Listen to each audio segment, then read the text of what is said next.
Bien, nuevamente buenos días. Hoy es 21 de mayo del 2021, ya con puertas a finalizar el mes de mayo, queda una semanita y un par de días más. Y luego ya estamos ingresando al mes donde finaliza nuestro primer semestre.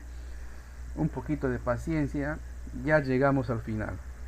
Poco a poco, ¿ve? Rápidamente ha pasado el tiempo, en un semestre a veces accidentado, ¿no? Nos ha tocado pasar la segunda ola en este semestre, caramba, es un montón de cosas, ¿no? Y todos en algún momento hemos perdido algo y estamos en esto. Bien, dejando esos temas, ustedes están observando mi pantalla.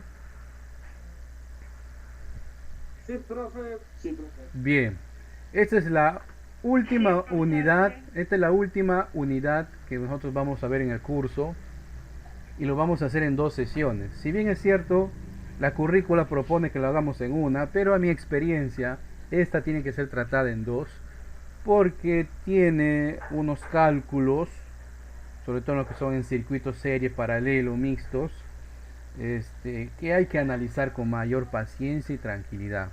De repente, en una sesión presencial sí se podría manejar se podría manejar así, en, en una sola sesión, ¿no? ¿Me escucha? Sí, profesor. Ya, Sí, le bien. escucho. Sí, profe. Entonces, nociones, su nombre dice, atentos, nociones de electrostática y electrodinámica. ¿Mm? Nociones de electrostática y electrodinámica. Nombre, entienda, nociones, no es una especialización. ¿Ya? Entonces, la electrostática, vamos a esto, la electrostática. Cuando nosotros hemos ingresado al estudio de, de la unidad número 2, que eran, si ustedes recuerdan, estados de la materia, hemos definido pues que la partícula más pequeña, aunque ya sabemos según la física moderna que no es así, pues era el átomo, ¿verdad? Y el átomo, según los modelos atómicos que están incluso todavía en los libros, ¿no? Tiene esta forma. Permítame compartirles la imagen. Acá vamos a compartirles. Ahí tiene esta forma, ¿verdad? En donde el átomo tiene un núcleo y dentro del núcleo tenemos dos elementos muy prominentes que son el protón y el neutrón, ¿no? Y alrededor del núcleo, en una especie de órbitas, encontramos pues electrones. Según qué nivel u órbita, pues vamos a encontrar más o menos electrones. Este es netamente tema de química, ¿no? Ya les he dicho, les he adelantado de que este es un modelo erróneo de un modelo atómico. Pero ¿por qué se sigue tomando esto, profe? Porque es más entendible para un alumno pues que está en secundaria que le presenten este modelo y que se haga la idea como si fuera un mini sistema planetario solar, ¿no? En realidad, la ubicación de un átomo, de una partícula subatómica, tiene que mucho que ver con la mecánica y la física clásica y también con los cálculos de probabilidades. Y obviamente no vamos a desarrollar esos cálculos de probabilidades en los colegios, por eso es que se sigue manifestando de esa manera. ¿Sí? Entonces, dependiendo de qué elemento químico estemos hablando, porque tenemos una tabla de elementos, entonces vamos a tener más órbitas o más capas, y en cada órbita vamos a tener más o menos electrones. ¿Sí? Entonces, esos electrones son los que dan una carga a un átomo. Las cargas pueden ser positivas o negativas. ¿Correcto? Repito, ese electrón, ese electrón es lo que le da una carga a un átomo. Profe, ¿cómo así? O sea, las cargas eléctricas, vamos a llamarlo, acá voy a poner otra imagen, ¿no?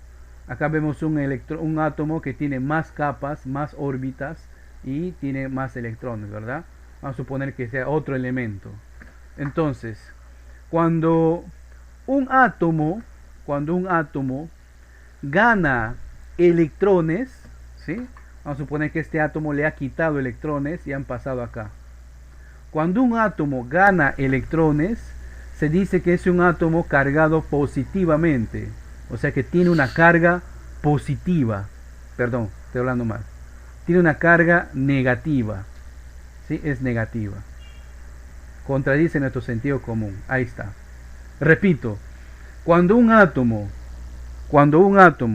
gana electrones, se dice que ese átomo tiene una carga, así se llama, carga, carambas, una carga eléctrica negativa. Y si uno gana, otro tiene que perder, ¿verdad? Entonces, cuando un átomo pierde electrones, como es el caso de nuestro amigo acá, entonces ahí se va a decir que este átomo tiene una carga positiva. ¿Correcto? Acá podemos decir que este átomo tiene una carga positiva. Carga positiva. ¿Ok? Entonces, en electrostática, la electrostática, su nombre es electrostática, es la parte de la física que estudia las cargas, ¿sí?, en reposo, entendiendo ya lo que es una carga. ¿Sí?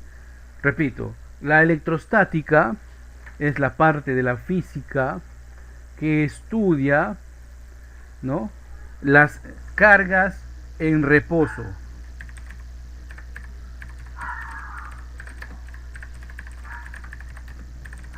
¿Cómo se puede comprobar la electrostática?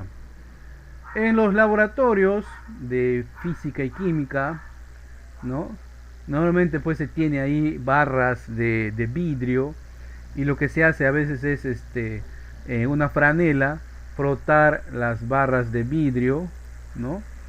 Y ese mismo frote hace que esa barra quede cargada eléctricamente con carga negativa. Pero normalmente lo que hago cuando tenemos sesiones presenciales es el experimento con un globo, algo así como están viendo en esta imagen. Entonces, ¿qué hacemos? Lo que se hace es que se infla un globo y se frota en el pelo, en el cabello, ¿ya? Se hace un globo y se frota en el pelo o en el cabello. Entonces el globo, al ser frotado, rozado, lo que estamos haciendo ahí es, la palabra es excitar a los electrones para que se dé un salto a la capa del globo. Entonces el globo queda cargado eléctricamente con carga negativa. ¿Sí? ¿Por qué? Porque ha ganado electrones. Entonces, como ha ganado electrones, ¿no?, va a estar en desequilibrio. ¿A qué me refiero? En la última clase yo les dije, por ejemplo, que yo les comenté, les dije que la naturaleza siempre tiende a estar en equilibrio. Le gusta estar en equilibrio. ¿Sí? Lo que está frío se calienta o se entibia, lo que está cálido se enfría, ¿no? No le gusta el vacío, trata de llenar el vacío con algo, ¿correcto?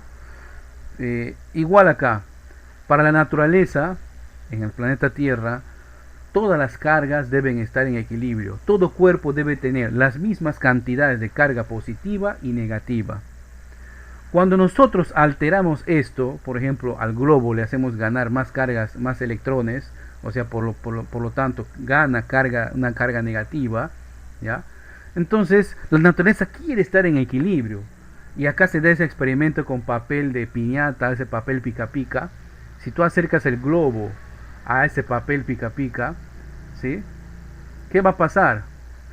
¿No? Como el globo tiene un desequilibrio, tiene una carga negativa, va a buscar jalar cargas positivas para que esté en equilibrio, porque lo que va a querer el globo es que estén la misma cantidad de cargas positivas y la misma cantidad de cargas negativas.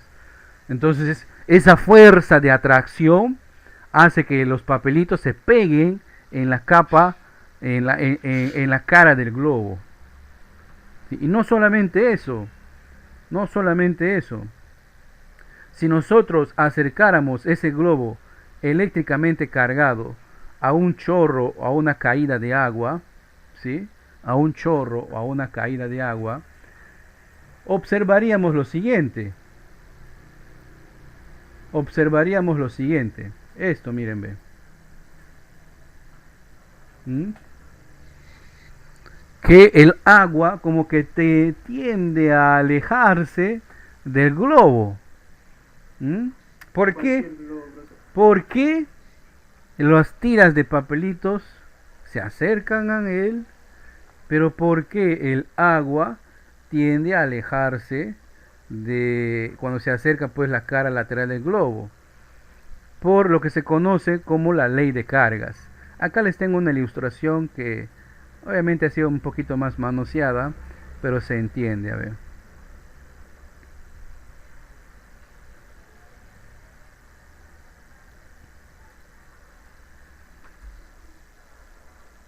Ahí está. Acá están equivocados con los signos, pero bueno. Acá también se atrae, miren. ¿Por qué? Porque existe lo que se llama la ley de los signos o la ley de cargas. ¿Qué nos dice la ley de cargas? Y acá les voy a compartir el material. La ley de cargas nos dice lo siguiente. Cargas iguales se repelen. ¿Sí? Cargas iguales se repelen. ¿Qué significa eso? O sea, que si tengo dos cargas o dos cuerpos cargados positivamente o negativamente, se van a repeler. Y cargas distintas se atraen. O sea que si tengo yo dos cuerpos cargados, uno con carga positiva y otro con carga negativa, se van a atraer. El claro ejemplo de esto es un imán. Si ustedes tienen un imán y lo rompen, o sea, lo parten, y si quieren unir esas partes que se han roto, pues va a sentir como una fuerza que impide que se peguen. ¿Por qué? Porque el imán tiene dos polaridades, ¿no? Un positivo y un negativo. ¿Ok? Entonces, cuando quieres unir dos polos con signos iguales, se repelen.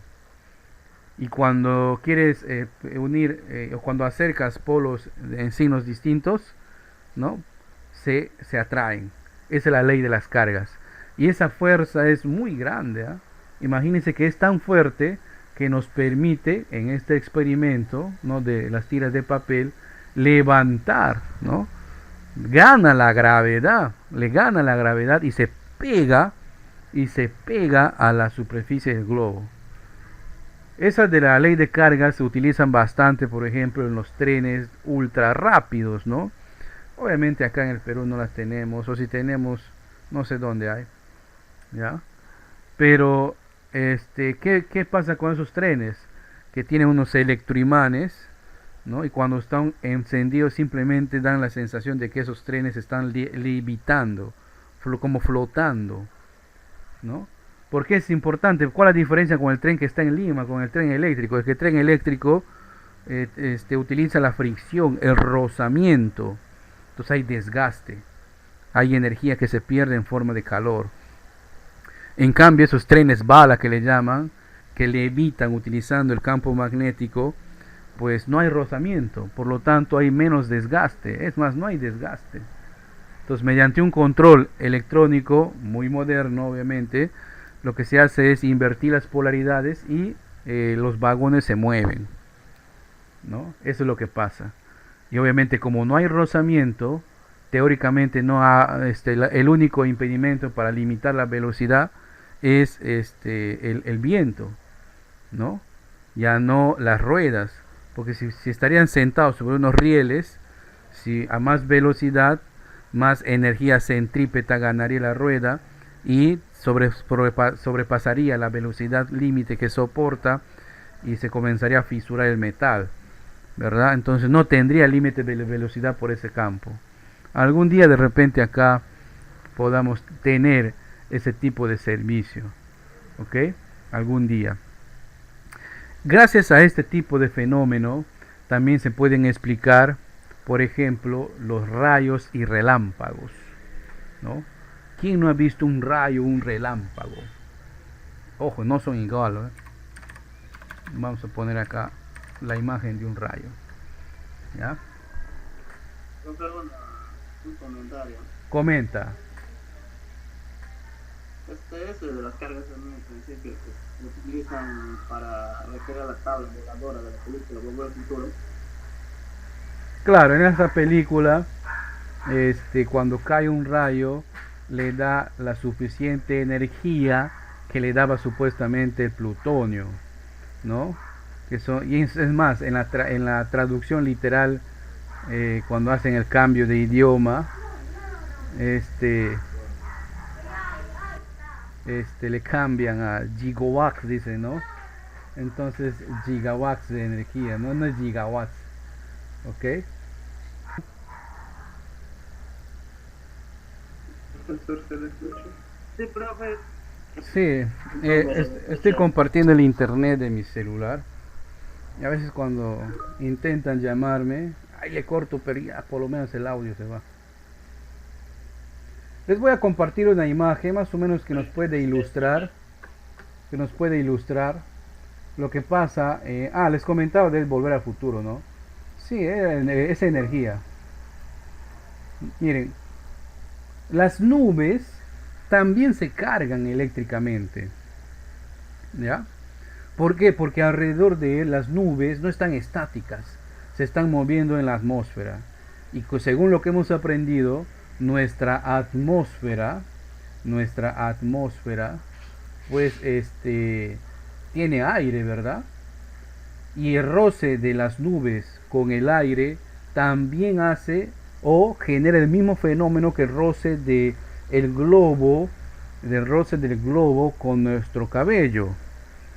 O para no ir más lejos, si ustedes alguna vez han manejado moto y han manejado pues en verano acá en la selva, ¿no?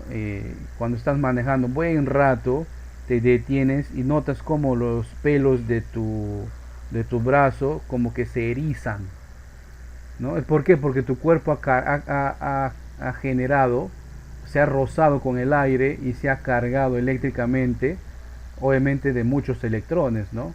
Entonces necesita poner en equilibrio y normalmente eso pasa con el ambiente, con el aire se electrifica, ¿ya? Este es un rayo, ¿ok? Este es un rayo. Los rayos caen al piso, al suelo, ¿no? Y lo que nosotros vemos en las nubes son los relámpagos, ¿no? Definiciones meteorológicas. Pero ¿qué es lo que pasa realmente? Como esas nubes se han cargado eléctricamente porque han rozado la atmósfera, ¿verdad? Entonces tiene una gran cantidad de cargas negativas. O sea, tiene muchos átomos que han ganado electrones. Y como la naturaleza quiere estar en equilibrio, entonces si la nube es suficientemente grande, ¿no? Si la nube es suficientemente grande, ¿no? Entre las nubes se van a descargar, se van a complementar. Entonces ahí se dan los relámpagos.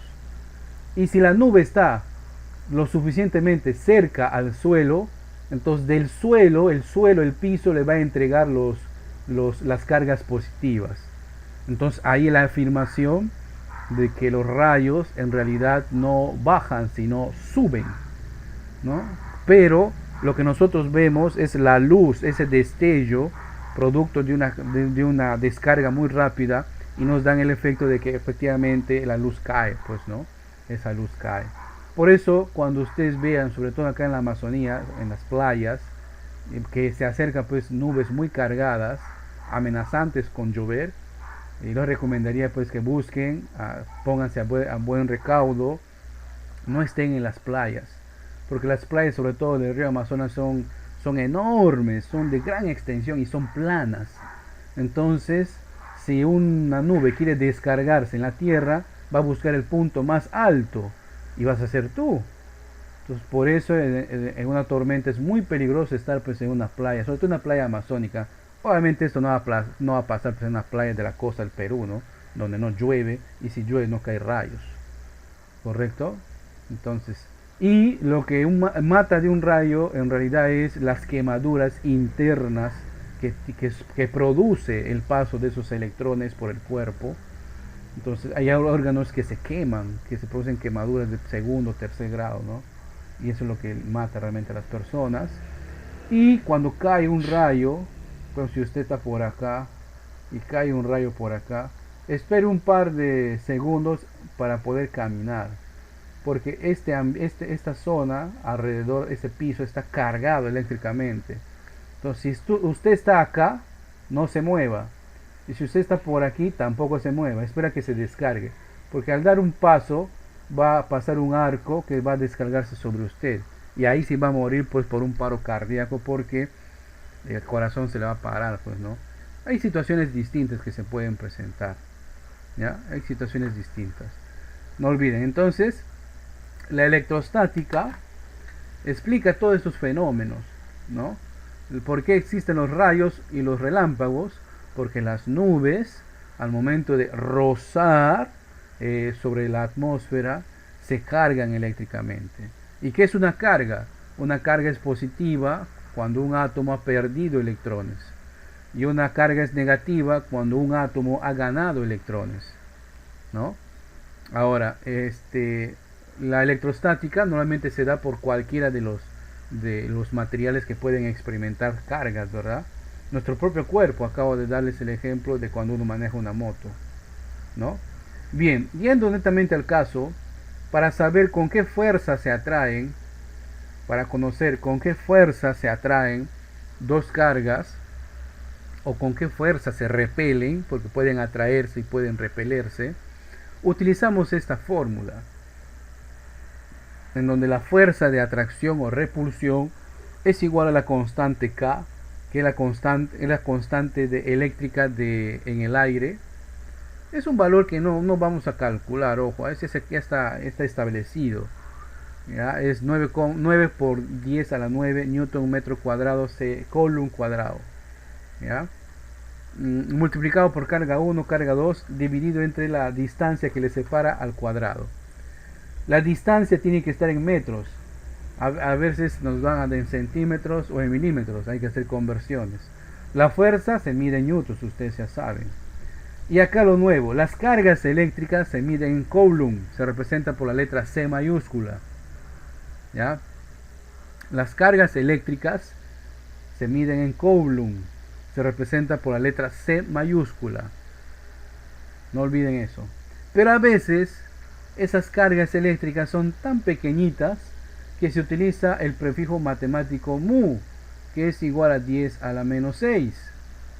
¿Ya? Este es un prefijo matemático que se utiliza bastante en electrónica, ¿no? Por ejemplo, para saber la capacidad en faradios de los condensadores, también se utilizan así microfaradios, ¿no? Hasta nanofaradios. Acá también en las cargas se utiliza eso, mu. Entonces, si usted tiene el valor de una carga, por ejemplo, 2 por 10 a la menos 6 coulomb, ¿no? O sea, se podría escribir como 2 microcoulomb, ¿no? Normalmente se trabaja así, normalmente vienen los valores así, microcoulomb. No olvidar, micro es un prefijo que se utiliza en el Sistema Internacional de Unidades, ¿no? Que matemáticamente equivale a 10 a la menos 6. ¿Ok? 10 a la menos 6. Muy bien. Seguimos. Ahora, estas cargas que nosotros vemos van a circular, ¿no? Estas cargas, los átomos cargados, ¿no? Vamos a la gráfico, ¿ya? Acá está. Si nosotros adicionamos más átomos, vamos a adicionar más átomos. Vamos a copiar. Acá vamos a pegar. Si nosotros adicionamos más átomos, entonces los átomos pueden estar positivamente cargados o negativamente cargados. Y eso hace que los electrones constantemente estén fluyendo de un átomo a otro átomo. Ese flujo de electrones se conoce como, o estudia la parte de la electrodinámica. ¿Sí? Electrodinámica. ¿Qué estudia la electrodinámica? ¿No? Acá está justamente en el manual. lo que viene a continuación es la electrodinámica, ¿no? Si la electrostática estudiaba las cargas en reposo, entonces la electrodinámica estudia las cargas o el fenómeno del movimiento de las cargas en movimiento, ¿sí? Estudia las cargas en movimiento. Entonces, para que se dé este movimiento, generalmente se utilizan medios conductores. Todos los cuerpos tienen átomos y si esos átomos tienen electrones, nuestro propio cuerpo lo tiene. Pero a veces hay cuerpos, hay materiales que conducen mejor los electrones que otros, ¿no? Entre ellos, los mejores conductores de los electrones están, por ejemplo, los metales, el cobre, el acero, el hierro, el oro, el platino, ¿no? ¿Por qué se dice que son mejores conductores o buenos conductores? Porque el flujo de electrones que se da, aquí voy a dibujar, ¿no? El flujo de electrones que se da, vamos a hacer un corte transversal, el flujo de electrones que se da, ahí está, se dan pues a través de un medio conductor. Y en ese medio conductor hay átomos, miles de átomos, ¿no? Millones de átomos. Y los electrones circulan pues a través de ese medio conductor, pasan de uno a otro. Y eso ocasiona que se dé lo que nosotros conocemos como la electricidad, ¿no? Entonces, ese flujo de electrones genera pues corrientes eléctricas. ¿Qué es una corriente eléctrica? Es el paso de electrones por un medio conductor, ¿no? Los mejores conductores son los metales, ¿no? Pero no significa que no sea el único. Por ejemplo, el agua salada también es un buen conductor. El piso húmedo también es un conductor, no tan bueno como los metales, pero sí es bueno, ¿no? O sea, conduce la electricidad. Hay otros en cambio que no conducen la electricidad muy bien, como son los plásticos, la madera, ¿no? El cemento. Por eso los materiales y herramientas para trabajo electrónico y electricidad vienen pues recubiertos con un aislante de madera anteriormente, y luego desde la década de los 70 con un aislante de plástico, que es a base de derivado del petróleo, ¿no? Antes de eso se utilizaba también de caucho, extraído naturalmente, ¿no? Pero por motivos de la Segunda Guerra Mundial pues el caucho escaseaba. Entonces después se pudo procesar el petróleo, ya pues con los plásticos se puede utilizar como aislantes, ¿no? Se utilizan como aislantes. Incluso los cables de conexión eléctrica que nosotros compramos en la ferretería vienen pues recubiertos de plástico, ¿no? Tienen un material aislante. ¿Para qué? Precisamente para que las personas no terminen electrocutadas, ¿no? En la corriente eléctrica entonces es el flujo de electrones a través de un conductor. Y acá se da el concepto de intensidad de corriente eléctrica. La intensidad de corriente eléctrica es la cantidad de electrones que pasan por un medio conductor en un tiempo determinado. Matemáticamente la intensidad de corriente se le conoce por la letra I, y la fórmula es Q, dividido entre T. T viene a ser el tiempo. Entonces, la intensidad es la cantidad de cargas que pasan por un medio conductor en cada unidad de tiempo. En el sistema internacional, a la intensidad se le mide en ampere. Aunque a veces nosotros pues le españolizamos, decimos amperios, ¿verdad? Decimos así, amperios, ¿no? Pero no es amperios, ampere. Se representan por la letra mayúscula A. ¿Ya? Se representa por la letra mayúscula A. ¿Ok? Entonces, aquí se da en la electrodinámica la famosa ley de Ohm. ¿Ya? La ley de Ohm. Y para entrar a la ley de Ohm, yo deseo que todos nos ubiquemos en un lavadero de motos. En los lavaderos de motos normalmente pues tienen unas mangueras que sale agua a alta presión, ¿verdad? Con fuerza sale el agua. Pero cuando están lavando tu moto, que está lavando, pues llena un balde de agua para que ahí diluye el detergente, ¿no? Para que lave ya tu moto. Pero va a notar de que ese balde demora en llenarse, ¿no? ¿Por qué? A pesar que sale con fuerza, no cae mucha agua. La cantidad de agua, ¿no? La cantidad de agua que sale de esa manguera, vendría a representar justamente esto, la intensidad, ¿ya? La cantidad de agua. La fuerza con la que sale, carambas, la fuerza con la que sale se le llama voltaje, ¿sí? La fuerza con la que sale se llama voltaje. Pero ya sabemos que los materiales tienen cierta resistencia al paso de electrones.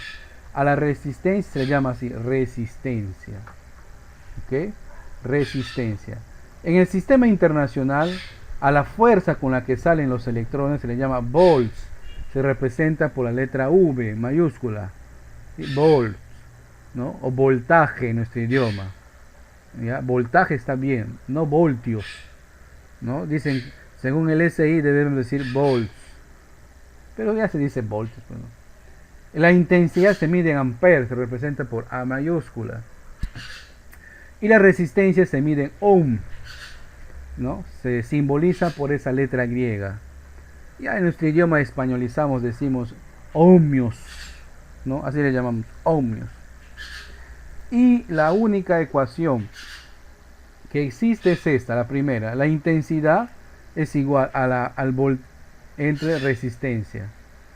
Entonces de acá se puede sustituir la fórmula y tienes que el voltaje es igual a la intensidad por la resistencia.